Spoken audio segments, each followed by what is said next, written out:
you had mentioned Calvin saying that Jesus is autos theos, right?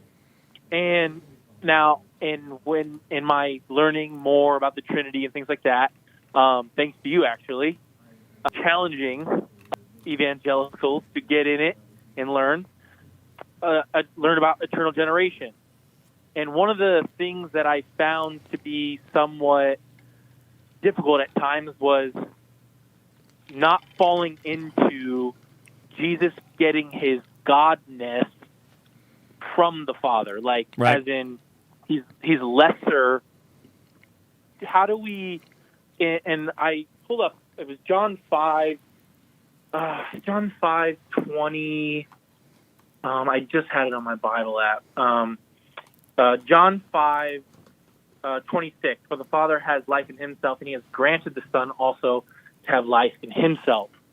How do we have the truth that Jesus is eternally generated, but hold also to Calvin's, his, as you would say, his strong fighting for Jesus being God of himself?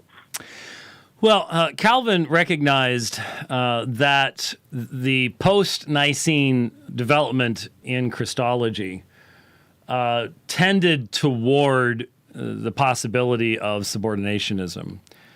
And I think he was right about that.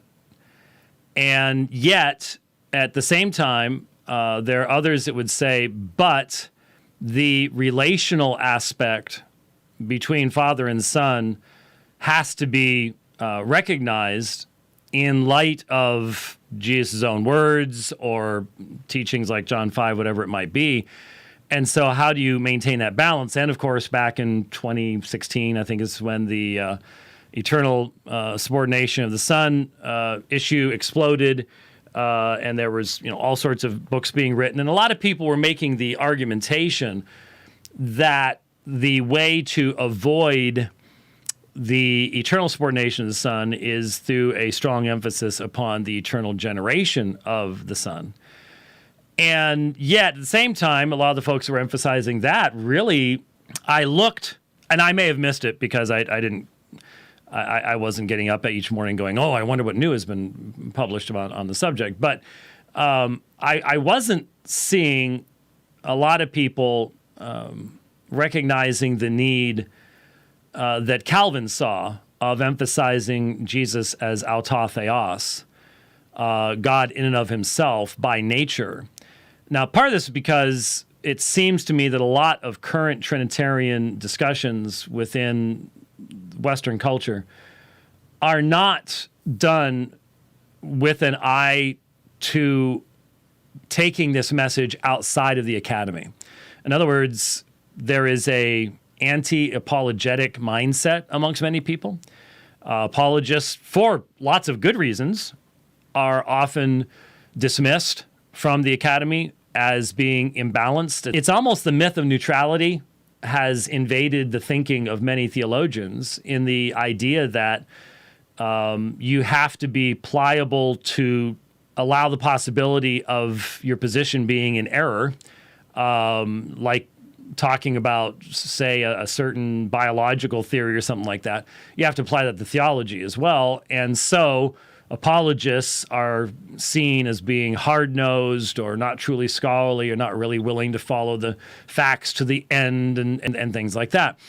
And so I didn't see much in the way of an emphasis on their part on safeguarding the reality of Jesus's eternal existence as God, as autos theos.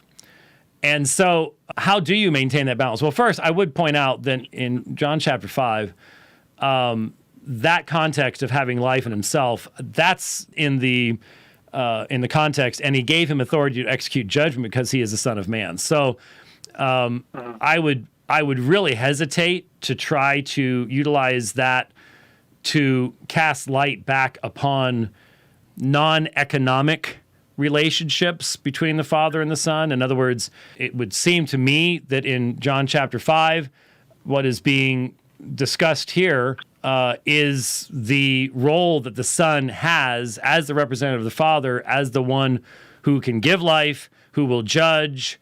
That's all in the context of soteriology and economic Trinity and revelatory categories and things like that. Most of the time, the problem we do have is we are primarily limited to economic categories in biblical revelation, and we're trying to cast just a little bit of light out of our own understanding back to long before we came into existence. And sometimes I think if God wanted us to have that kind of light, that he would have given us that kind of light. And this may be one of those places where, remember, it's Calvin who said, where God makes an end of speaking, we must make an end of speaking. And I've given the example many, many times before of the contrast between Calvin and Edwards at that point, because I think Calvin was certainly Edwards's equal in mental capacity and ability to speculate and formulate and theologize. But Calvin refused to do so in many areas that Edwards did not refuse to do so. And as a result, Edwards got himself into some real hard binds, especially in regards to Adam and Adam's will and things like that. He contradicted himself. He got himself tied in a knot, and he couldn't untie himself because he didn't necessarily agree fully or practice, even if he did agree, practice Calvin's motto, we make an end of speaking where God has made an end of speaking. And so maybe that's where Calvin goes, look, the scriptures are clear in teaching that Jesus is Yahweh. Jesus is identified as Yahweh in numerous passages. And that means he is God in and of himself. And so whatever you do with the relationship of Father and Son, even casting that back into eternity itself, the reality is that it cannot be taken to the point where you can conceptualize the idea of the Son not being auto theos, but then becoming theos by distribution from the Father. So he saw that necessarily leads to some kind of form of subordinationism. You can't avoid that. And so, remember, Calvin is dealing apologetically. And you might say, how? Europe was being invaded by Islam at that point in time. And even though Calvin does not deal with Islam in any way like Luther did, he is fully aware of the fact that it's there. I think he sort of saw some of the beginnings, some of the rumblings of what would become Socinianism over time. And he did deal with heretics along those lines. And so he had an apologetic mindset that forced him to analyze post-Nicene Christological developments and go, okay, to a point, we can appreciate the statement that there is an eternal relationship between the Father and the Son, but it is eternal and it cannot be logically made a source issue to where you could ever conceive of the Son as not fully God. So he saw what the danger there was, I think maybe in a way that some of the later post-Nicene fathers did not necessarily appreciate because some of the later errors had not yet developed. So it's part of it is that, and part of it is honestly struggling to recognize when the scripture passages that we're looking at can be meaningfully asserted to cast a light beyond simply the economic Trinity, the acts of Father, Son, Spirit in redemption in time, and are actually going back to the relationship that exists between Father, Son, and Spirit in before creation itself. So John 5 would be one of those that I would go, I don't know that I wouldn't want to debate that one. I wouldn't want to try to prove that what's being said there is relevant to their relationship outside of the Son being sent and being the one who's going to judge and give life and all that. Giving life and judging, that's all creation stuff. That's all soteriological stuff. That's all redemption stuff. And so trying to see if that sort of says something about something else is pushing it a little bit too far, in my opinion. Because a lot of my learning about him, Jesus being God or Yahweh, is actually kind of through, listening to Muslim apologists and things you've done with other Muslims, and them in John 8:58 completely ignoring Jesus's calling himself of ego eimi, Mm-hmm. So my search of looking into the depths of how he is Yahweh, but also not wanting to understand how that him being Yahweh is of himself, not as in he had to get it, right, Yahwehness from the Father. Yeah, that would be fundamentally problematic to say that the Father, because when we talk about Yahweh in this, we're talking about the very being of God shared fully and completely by three divine persons.